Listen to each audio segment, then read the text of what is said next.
400 ఏళ్ల చరిత్ర కలిగిన పాతపట్నం శ్రీ నీలమణి దుర్గ ఆలయ సమీపంలో జాతీయ రహదారి 326 ఏ వద్ద జరుగుతున్న ఆర్ఓబిలో స్థానికులు మరియు భక్తుల కోరిక మేరకు నిర్మాణ మార్పులు చేపట్టడం జరిగిందని కేంద్ర మంత్రి రామ్మోహన్ రెడ్డి తెలిపారు. అందుకు అదనపు నిధులు 15 కోట్లు జాతీయ రహదారుల సంస్థ మంజూరు చేయడం ఆనందంగా ఉందన్నారు. ఈ మార్పుతో ఆలయ ప్రాముఖ్యత కాపాడేలా మహాజాతర ఉత్సవాలు సైతం ఎలాంటి ఇబ్బందులు లేకుండా నిర్వహించుకునేలా స్థానికుల రోజువారీ కార్యక్రమాలు జరుపుకునేందుకు వీలు కలుగుతుందన్నారు.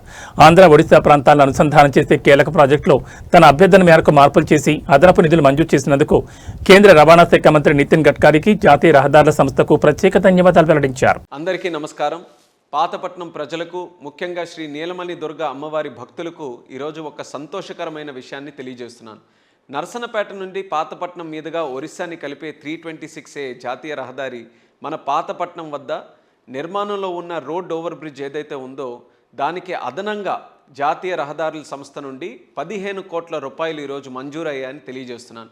400 పైగా సంవత్సరాల చరిత్ర కలిగిన నీలమణి దుర్గ అమ్మవారి ఆలయానికి ఎదురుగా నిర్మాణం అవుతున్నటువంటి ఈ రోడ్ ఓవర్ బ్రిడ్జ్ ఏదైతే ఉందో అది చాలా ప్రాముఖ్యత కలిగింది. ముందుగా ప్రతిపాదించిన ఆర్ఓబి నిర్మాణంలో ఆలయం దగ్గర రాకపోకలకి కానీ ఆలయాన్ని దూరం నుంచి చూడడానికి కానీ వీలు లేకుండా ఉండేది. 5 ఏళ్లకు ఒకసారి జరిగే మహాజాతర సమయంలో కూడా ఇక్కడ ఇబ్బందులు ఎదురవుతాయని ముందుగానే మనం అందరం ఊహించాం.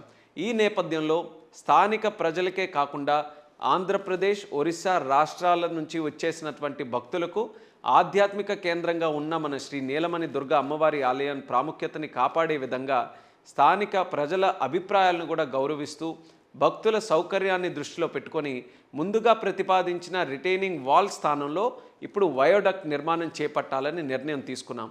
అదనంగా 15 కోట్ల రూపాయలతో ఈ ప్రాజెక్ట్ నిర్మాణం చేపట్టనున్నాం కాబట్టి నిర్మాణంలో ఉన్న అనుమానాలన్నీ కూడా తొలగిపోయాయి.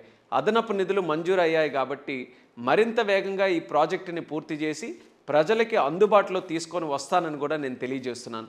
దీని ద్వారా భక్తుల ఆలయానికి ఎలాంటి అడ్డంకులు లేకుండా సులభంగా రాకపోకలు అనేది చేయగలుగుతారు. అలాగే ఇది నిర్మాణంలో చేసిన మార్పు మాత్రమే కాదు, ఇది మన సంస్కృతి, మన సాంప్రదాయాలు, భక్తుల విశ్వాసానికి కూడా మనం ఇస్తున్నటువంటి గౌరవం. ఈ నిర్ణయానికి మద్దతు ఇచ్చిన కేంద్ర రహదారుల తాలూకా శాఖ మంత్రివర్యులు నితిన్ గడ్కరీ గారికి నా హృదయపూర్వక కృతజ్ఞతలు.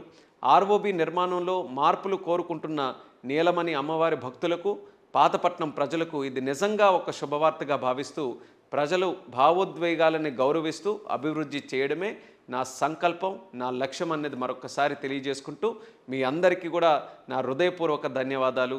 జై శ్రీకాకుళం, జై ఆంధ్రప్రదేశ్.